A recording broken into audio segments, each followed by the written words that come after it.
Hello बच्चों, जैसा कि हम लोग अल्कोहल फिनॉल चैप्टर मैंने स्टार्ट किया था, उसमें से एक टॉपिक था ईथर। अब मैंने बोला भी था कि ईथर के लिए हम अलग वीडियो बनाएंगे, क्योंकि ईथर से भी बहुत अच्छे क्वेश्चन बनाए जाते हैं आपके बोर्ड एग्जामिनेशन में और अदर कॉम्पिटिटिव एग्जामिनेशन में भी। तो आज हम लोग देखने वाले हैं कि वाटर ईथर, ईथर का नॉमेनक्लेचर कैसे होगा, ईथर का प्रिपरेशन, ईथर का फिजिकल प्रॉपर्टीज और किस टाइप की केमिकल रिएक्शन दे सकता है। आज हम सभी इसी का डिस्कशन करने वाले हैं। अब चूंकि अल्कोहल फिनॉल एंड ईथर एक साथ चैप्टर आते हैं वो, और चूंकि ईथर जो है बहुत छोटा टॉपिक है, इसलिए मैंने इसको सेपरेट वीडियो बनाने की कोशिश की है। अगर मैं बात करूं ईथर की, तो ईथर जैसे ही बोला जाता है तो आपके माइंड में आना चाहिए कि दो कार्बन के बीच में एक ऑक्सीजन एटम का इन्वॉल्वमेंट। जैसे अगर मान लो ये कोई एल्काइल ग्रुप है और एल्काइल ग्रुप का अगर कनेक्शन ऑक्सीजन के साथ हो जाए, उसको हम लोग क्या बोलते हैं बच्चों? ईथर बोलते हैं। तो मतलब ईथर कंपाउंड में oxygen are present in between two alkyl group, या वैसे भी हो सकते हैं कि जब ऑक्सीजन दो कार्बन के बीच में आ जाए तो उस फंक्शनल ग्रुप को ईथर बोलते हैं। अच्छा, अब ईथर में होता क्या है? तो यहां पर सिंपल सा फंडा ये है कि अगर मैं इनकी जनरल फार्मूला की बात करूं कि what general formula of ether, तो इज CnH2n+2O। ये बहुत ही एक नॉर्मल फार्मूला है। जैसे अगर मैंने कह दिया कि डाई मेथाइल ईथर का स्ट्रक्चर बनाओ, तो मैंने बना दिया CH3 ऑक्सीजन CH3। अब इस मॉलिक्यूल में हाउ मेनी कार्बन? तो 2 कार्बन है। और कितने हाइड्रोजन है? 6 हाइड्रोजन है और 1 ऑक्सीजन है। तो अब यहां पर देखो n की वैल्यू 2 है, तो हाइड्रोजन की वैल्यू क्या हो जाएगी? 2n+2 हो जाएगी, और 1 ऑक्सीजन तो है ही। तो मतलब हमारा ईथर का जनरल फॉर्मूला CnH2n+2 ऑक्सीजन होगा। Okay, in ether 2 alkyl group are attached with the both side of oxygen atom.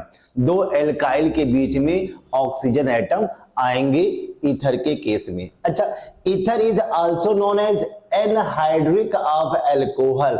Alcohol का एनहाइड्रिक ही क्या कहलाता है? ईथर कहलाता है। तो ईथर बोलो या anhydride of alcohol, both are same. अच्छा, अब इस अल्कोहल को अगर मैंने हाइड्रोलाइज कर दिया, डिहाइड्रेट कर दिया, तो जाहिर सी बात है कि एक अल्कोहल का OH ग्रुप और दूसरे अल्कोहल का हाइड्रोजन दोनों ही रिमूव हो जाएंगे और ईथर का फॉर्मेशन करेगा, और as a side product water क्या हो जाएगा? रिमूव हो जाएगा। तो हम बोल सकते हैं कि हमने अल्कोहल का क्या कर दिया? एनहाइड्राइड कर दिया। इसीलिए ईथर को एनहाइड्राइड ऑफ अल्कोहल भी बोला जाता है। अच्छा, ईथर के भी बहुत सारे टाइप हो सकते हैं। एक सिंपल ईथर होगा और एक हमारा क्या होगा? मिक्स्ड ईथर होगा। अब सिंपल ईथर क्या है? अगर हमारे ऑक्सीजन के दोनों साइड एल्काइल ग्रुप सेम है, सिमिलर है, इन्वायरमेंट सेम होगा, तो इस टाइप के ईथर को बोला जाता है सिंपल ईथर बोलते हैं। जैसे मैंने यहां पर लिया है डाई मेथाइल ईथर है, डाई इथाइल ईथर हो सकता है, यहां पर आप देख सकते हो डाई फिनाइल ईथर है। अब दोनों जो एल्काइल ग्रुप हैं, इनका जो इन्वायरमेंट है वो क्या है? सेम है, सिमिलर है, इसलिए इस ईथर को क्या बोलेंगे? सिंपल ईथर बोलेंगे। लेकिन जब हम मिक्स ईथर की बात करते हैं तो ऑक्सीजन के दोनों साइड के जो एल्काइल ग्रुप हैं वो आपस में डिफरेंट होना चाहिए। जैसे इस मॉलिक्यूल में देखो, इधर हमारा मेथाइल ग्रुप है, इधर हमारा क्या है? एथाइल ग्रुप है। दोनों एल्काइल क्या है? डिफरेंट है, इसलिए ये मिक्स्ड ईथर के एग्जाम्पल हैं। अगर मैं इसकी बात करूं, यहां पे एक एल्काइल मेथाइल है और दूसरा एल्काइल क्या है? फिनाइल के फॉर्म में है। तो जब दो different alkyl group are attached to oxygen, तो this ether are known as mixed ether. तो आपको ये बात समझ में आ गई कि हम ईथर को भी दो तरीके से क्लासिफाइड कर सकते हैं।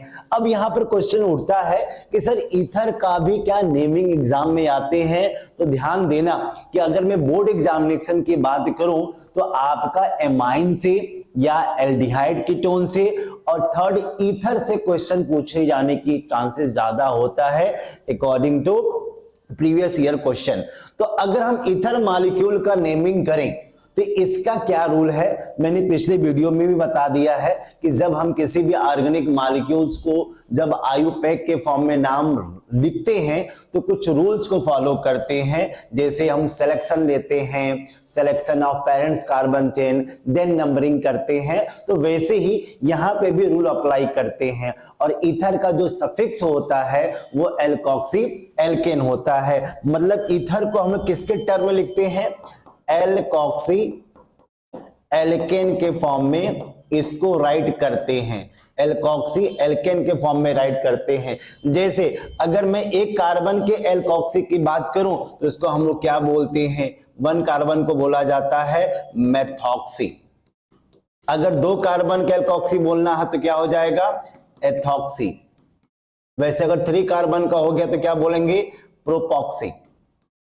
और वैसे ही अगर मैं एल्केन की बात करूं तो 1 कार्बन के एल्केन को क्या बोला जाता है, ये सभी को पता है, इसको मीथेन बोलते हैं। सेकेंड कार्बन को क्या बोलते हैं, इथेन बोलेंगे। थर्ड कार्बन को क्या बोलेंगे, प्रोपेन बोलेंगे। ये हमारे क्या है, एल्केन के टाइप है। तो अगर एल्कोक्सी एल्केन को कंबाइन कर दें तो भी हम ईथर का नॉमेनक्लेचर कर सकते हैं अकॉर्डिंग टू आईयूपीएसी। अब जैसे देखो यहां पर मेंशन किया हुआ है सिंपल, एक सिंपल ईथर दिया हुआ है CH3OCH3। अब यहां पर अगर कॉमन नेम की बात करें तो उसको हम क्या बोलते हैं, डाइमिथाइल ईथर।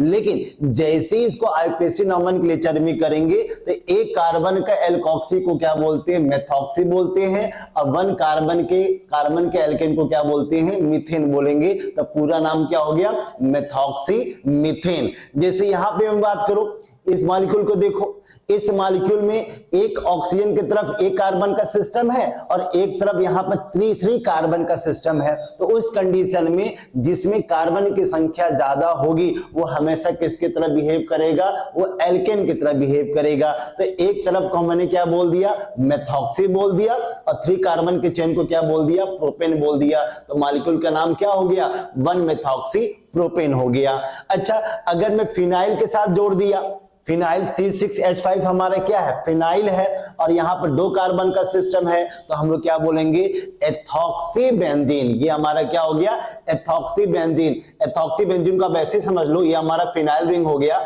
ये ऑक्सीजन है, ये CH2 है, ये CH3 है। तो इस सिस्टम में किस में कन्वर्ट हो गया, एल्कोक्सी में कन्वर्ट हो गया। क्योंकि 2 कार्बन है तो 2 कार्बन के एल्कोक्सी को क्या बोलते हैं, एथॉक्सी बोलते हैं, और फिनाइल के एल्केन को क्या बोलते हैं, बेंजीन बोलते हैं। तो दोनों को मिला दोगे तो क्या बन जाएगा, हमारा मॉलिक्यूल का नाम हो जाएगा मेथॉक्सी बेंजीन।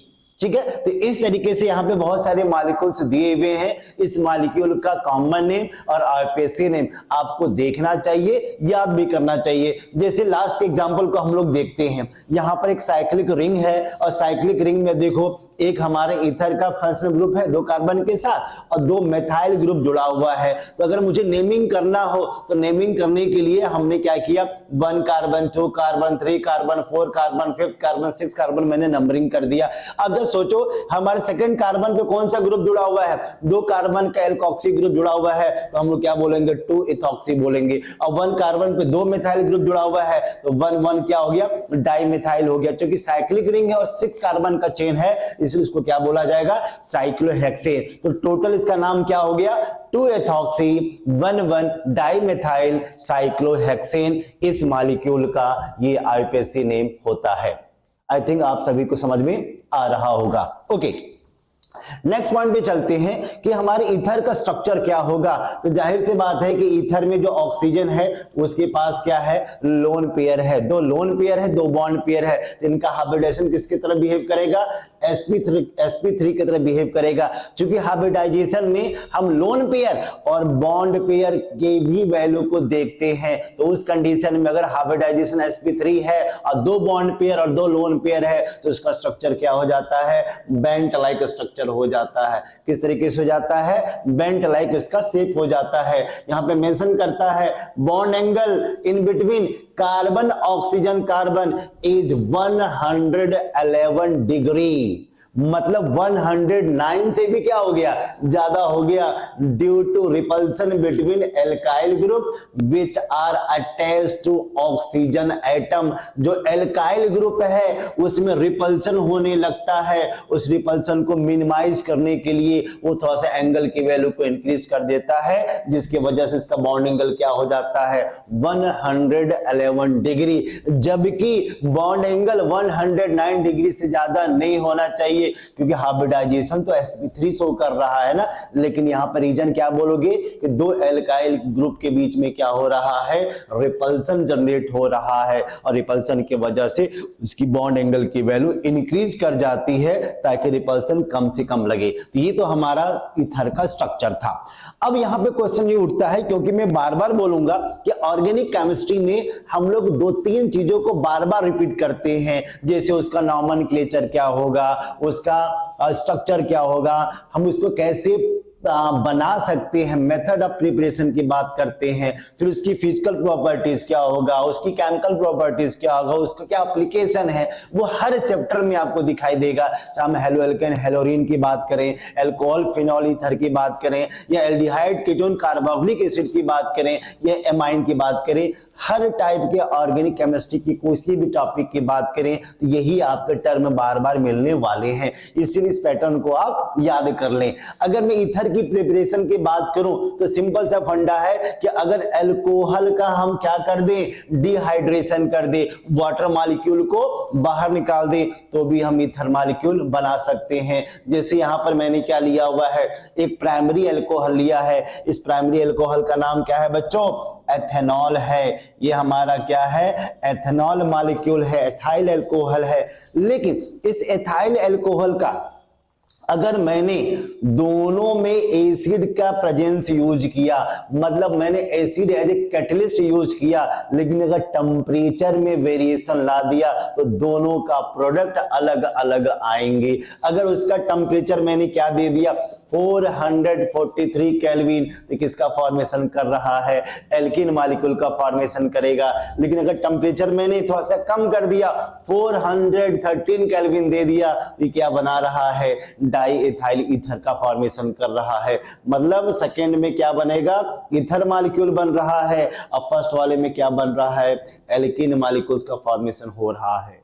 इसका मतलब क्या हुआ, जैसे मैंने टेम्परेचर ज्यादा दिया तो एक ही मॉलिक्यूल के रिस्पेक्ट में वाटर मॉलिक्यूल्स बाहर निकल जाते हैं और डबल बॉन्ड का फॉर्मेशन करता है। लेकिन जैसे मैंने टेम्परेचर को कम कर दिया तो दो मॉलिक्यूल एसोसिएट होकर वाटर मॉलिक्यूल्स बाहर निकलते हैं, तो किसका फॉर्मेशन करता है, ईथर मॉलिक्यूल का फॉर्मेशन कर सकता है। इसका मतलब एल्कीन के फॉर्मेशन में हम 1 मॉलिक्यूल्स ऑफ एथेनॉल लेते हैं और ईथर के फॉर्मेशन में हम 2 मॉलिक्यूल ऑफ एथेनॉल लेते हैं, तब जाकर डिहाइड्रेशन ऑफ अल्कोहल से क्या बना सकते हैं, ईथर मॉलिक्यूल बना सकते हैं।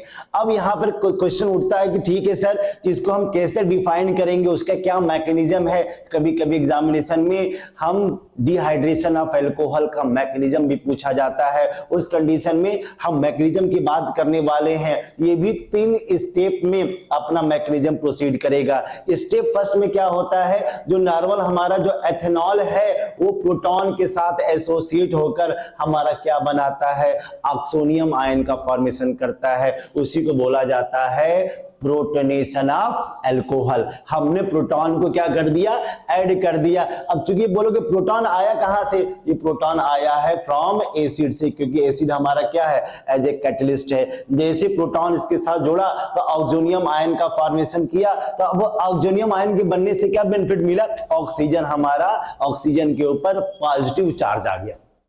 अब ऑक्सीजन कभी भी पॉजिटिव चार्ज कंटेन नहीं करना चाहता है, वो थोड़ा सा अनस्टेबल हो गया, तो स्टेबिलिटी को मेंटेन करने के लिए जो दूसरा हमारा एथेनॉल मॉलिक्यूल का जो लोन पेयर है वो क्या करता है, इस कार्बन पे अटैक करेगा, और इस कार्बन पे जैसे अटैक करेगा तो वाटर मॉलिक्यूल क्या हो जाते हैं, बाहर हो जाते हैं।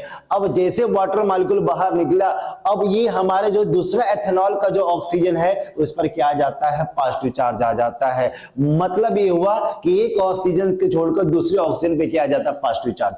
अब ये बच्चे पर कंफ्यूज होते हैं कि सर हमारी इस ऑक्सीजन पे बार बार पॉजिटिव चार्ज क्यों आ रहा है, क्योंकि इसका जो लोन पेयर है वो बॉन्ड फॉर्मेशन में यूज हो रहा है। अगर कोई भी एलिमेंट अपना इलेक्ट्रॉन किसी बॉन्ड फॉर्मेशन में देगा तो जाहिर सी बात है इसके इलेक्ट्रॉन की डेफिशिएंसी बढ़ेगी, तो पॉजिटिव चार्ज का फॉर्मेशन तो होगा ही। अब चूंकि ऑक्सीजन पे पॉजिटिव चार्ज भी क्या होते हैं, अनस्टेबल होते हैं, इसलिए इसकी स्टेबिलिटी को इंक्रीज करने के लिए ये प्रोटॉन बाहर क्या हो जाते हैं, निकल जाता है और डाई एथाइल ईथर का फॉर्मेशन करेगा। और जो H+ जो एसिड से आया है वो एसिड से क्या हो जाता है, फिर एसिड को मिल जाएगा। मतलब एसिड हमारा कैटलिस्ट है और कैटलिस्ट कभी भी केमिकल रिएक्शन में पार्टिसिपेट नहीं करते। अगर आपने एसिड का कोई भी मॉलिक्यूल, कोई भी एलिमेंट लिया है तो रिएक्शन के बाद उसको लौटाना ही पड़ता है, यही हमारा कैटलिस्ट है। कैटलिस्ट को ही तो टीचर माना जाता है। टीचर आपके साथ क्या करता है, वीडियो बनाता है, क्वेश्चन सॉल्व करता है, नोट्स प्रोवाइड करता है, आपके प्रॉब्लम को सॉल्व करता है, लेकिन एग्जाम तो आप ही को देना होता है, नंबर को आप ही को गेन करना होता है। हम जैसे टीचर्स किसकी तरह बिहेव करते हैं, कैटलिस्ट की तरह बिहेव करते हैं। अगर ये आपको पसंद आ रहा होगा तो इस वीडियो को लाइक कीजिएगा और कमेंट बॉक्स में अपने फीलिंग को जरूर लिखिएगा। ओके, अब यहां पे बात करते हैं कि सेकंड तरीका क्या हो सकता है। तो सेकंड मेथड है प्रिपरेशन ऑफ ईथर का, वो बहुत ही फेमस रिएक्शन है जिसको क्या बोला जाता है, विलियमसन सिंथेसिस। विलियमसन एक साइंटिस्ट थे, उन्होंने भी एक तरीका दिया कि हम एल्कोक्साइड का अगर किसी भी एल्काइल हैलाइड के साथ रिएक्शन करें तो भी हम ईथर बना सकते हैं। ये बहुत ही शानदार तरीका है और ईथर चैप्टर का ये सबसे इंपॉर्टेंट टॉपिक है, विलियमसन सिंथेसिस। ये है क्या, व्हेन सोडियम और potassium alkoxide are heated with alkyl halide then ether is formed. अगर एल्कोक्साइड एल्काइल हैलाइड के साथ रिएक्शन करेगा तो ईथर का फॉर्मेशन करेगा।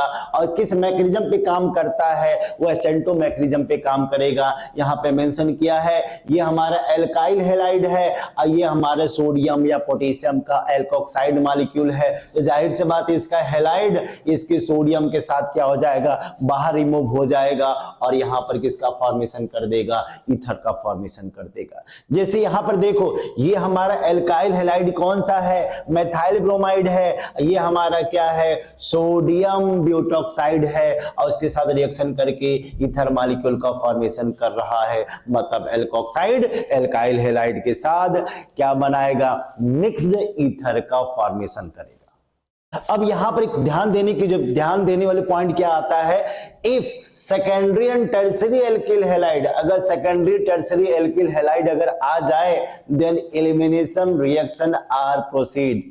यहां पर एलिमिनेशन ज्यादा होगा as compare to substitution. If tertiary alkyl halide is used an alkene in the only reaction product retention product and no ether is formed. Ether का फॉर्मेशन कभी नहीं होगा अगर हमने टर्शियरी एल्काइल हैलाइड यूज किया।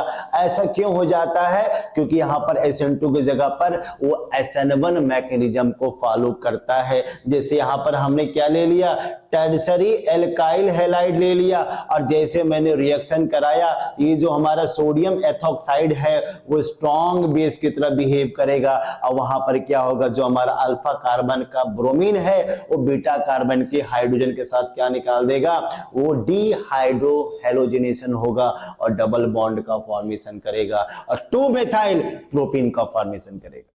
इसका मतलब विलियमसन सिंथेसिस का भी कोई ना कोई लिमिटेशन है कि अगर टर्शियरी एल्काइल हैलाइड होगा तो ईथर का फॉर्मेशन नहीं कर सकता और प्राइमरी में ही ज्यादा एप्लीकेबल है और सेकेंडरी एल्काइल हैलाइड जब आता है तो कुछ कंडीशन अप्लाई करके भी हम मिक्स्ड ईथर का फॉर्मेशन कर सकते हैं। अब यहां पर देखते हैं, in case of secondary and tertiary alkyl halide elimination complete over substitution, जैसे मैंने बताया। अब जैसे यहां पर ये भी मेंशन करता है, phenol are also convert to ether by this method. Phenol भी ईथर के फॉर्मेशन में यूज हो सकते हैं। तो हमने यहां पर क्या यूज किया, सोडियम फिनॉक्साइड और ये हमारा क्या है, एक एल्काइल हैलाइड है। तो जाहिर सी बात है कि इसका मेटल इसके नॉन मेटल के साथ क्या बना देगा, सोडियम ब्रोमाइड, और बाकी जो हमारा फिनॉक्साइड आयन है और एथाइल है वो आपस में जोड़कर क्या बनाएंगे, एथॉक्सी बेंजीन एरोमेटिक ईथर का फॉर्मेशन करेगा। ओके, अब इसको मैं कैसे कंबाइंड या बोल सकते हो समरी फॉर्म में बताना हो कि विलियमसन सिंथेसिस को कैसे मैं आपको सिंपल लैंग्वेज में और बता सकूं, तो सिंपल सा तरीका याद रख लो कि अगर हमारा एल्काइल हैलाइड अगर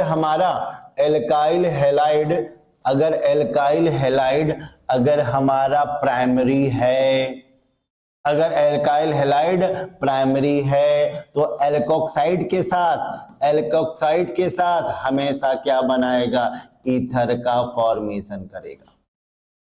जैसे एक एग्जांपल करके आपको दिखाते हैं, एग्जांपल से आपको समझ में आएगा कि जैसे अगर मैं ले लूं, मैंने यहां पर ले लिया, सपोज दैट हमने ले लिया CH3 CH2 और यहां पर हमने ले लिया OH ले लिया, ये हमारा क्या है, एथेनॉल है, एसिड है, और यहां पर हमने ले लिया बेस।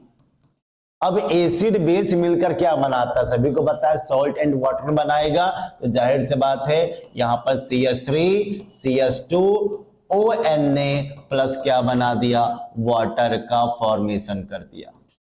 यही तो हमारा सोडियम एथोक्साइड है, क्योंकि इसका OH इसके H के साथ क्या बना देगा, वाटर मॉलिक्यूल बना देगा। इसी को बोला जाता है एल्कोक्साइड, इसी को क्या बोलते हैं, एल्कोक्साइड। ये हमारा सोडियम एथोक्साइड है। अब इस सोडियम एथोक्साइड का रिएक्शन अगर मान लो हमने CH3Br के साथ कर दिया, तो इसका सोडियम इसके ब्रोमीन के साथ क्या बना दिया, NaBr बना दिया, और हमारा मॉलिक्यूल क्या बन गया, CH3 CH2 OCH3। मतलब ये हमारा मेथॉक्सी इथेन का फॉर्मेशन कर दिया, मिक्स्ड ईथर का फॉर्मेशन कर दिया, ये मिक्स्ड ईथर का फॉर्मेशन कर दिया। इसका मतलब अगर हमारा ये एल्काइल हैलाइड प्राइमरी है तो बहुत इजी वे में वो एल्कोक्साइड के साथ क्या बनाता है, ईथर का फॉर्मेशन करता है। लेकिन अगर वही हमारा एल्काइल हैलाइड सेकेंडरी या टर्सरी आ जाए तो एल्कोक्साइड के साथ वो रिएक्शन करके क्या बनाता है, एल्किन मॉलिक्यूल का फॉर्मेशन करता है, वो ईथर नहीं बनाता है। ये आपको ध्यान देना है। अगर मान लो आपके एग्जामिनेशन में इस तरीके से क्वेश्चन पूछा जाए, यहां पर मैंने ONA ले लिया और यहां पर हमने ब्रोमीन कोई एल्काइल हैलाइड ले लिया, ये पहला मैंने क्वेश्चन दे दिया। और दूसरा हमने क्या कर दिया, यहां पर हमने ये एल्काइल हैलाइड ले लिया और यहां पर हमने एल्कोक्साइड ले लिया, ठीक है, और हीट देकर मुझे ईथर बनाना है। तो बताएं क्या A और B में किसमें ईथर बनने के चांसेस है, किसमें ईथर बनेगा। तो अब देखो ये तो जो हमारा एल्काइल हैलाइड है वो तो सेकेंडरी है, तो इसकी पॉसिबिलिटी है कि वो ईथर का फॉर्मेशन करेगा। लेकिन ये जो एल्काइल हैलाइड है वो हमारा क्या हो गया, टर्सरी हो गया। तब उस कंडीशन में किसकी तरह बिहेव करेगा, स्ट्रॉन्ग बेस की तरह बिहेव करेगा। ये किसका फॉर्मेशन कर देगा, वो एल्किन का फॉर्मेशन करेगा। वो किसका फॉर्मेशन करेगा, ईथर का फॉर्मेशन होगा। तो हम एल्काइल हैलाइड का नेचर देखकर भी हम ईथर का फॉर्मेशन बता सकते हैं अकॉर्डिंग टू विलियमसन सिंथेसिस। ये आपको विशेष ध्यान देना है। अब यहां पर मैंने दो तरीके से बता दिया ईथर को बना सकते हैं, एक डिहाइड्रेशन ऑफ एल्किन से और विलियमसन सिंथेसिस से। अब यहां पर नेक्स्ट क्वेश्चन उठता है कि सर उसकी क्या क्या फिजिकल प्रॉपर्टीज है। तो यहां पर मेंशन करता है dimethyl ether and diethyl ether are gaseous phase. हमारे मिथाइल वाला और इथाइल दोनों का ईथर जो होगा वो गैसियस फेज में होगा, लेकिन other ethers are liquid in nature. बाकी जितने भी हायर ईथर होंगे वो किसके तरह बिहेव करते हैं, लिक्विड स्टेट के फॉर्म में रहते हैं। एंड नेक्स्ट पॉइंट क्या है, ether are lighter than water. Water से भी हल्का क्या होता है, ईथर मॉलिक्यूल होता है, because density is less than water. Water से भी इसकी डेंसिटी कम होती है, है, इसीलिए ईथर की जो हेवीनेस है वो लाइटर होता है as compare to water molecules. Next physical properties क्या है? Ether are highly volatile in nature, क्योंकि ईथर में हाइड्रोजन बॉन्डिंग बनने के चांसेस कम होती है as compare to alcohol and water, इसलिए वोलेटाइल नेचर सबसे ज्यादा शो करते हैं। अगर मैं सॉल्युबिलिटी की बात करूं ईथर के लिए, तो ether are partially soluble in water and highly soluble in chloroform and benzene. इसका मतलब वो ऑर्गेनिक सॉल्वेंट में ज्यादा डिसॉल्व होता है as compare to polar solvent, क्योंकि हमारा डाई इथाइल ईथर या ईथर जो मॉलिक्यूल्स होते हैं वो क्या होते हैं? लेस पोलर होते हैं, इसलिए वो ऑर्गेनिक सॉल्वेंट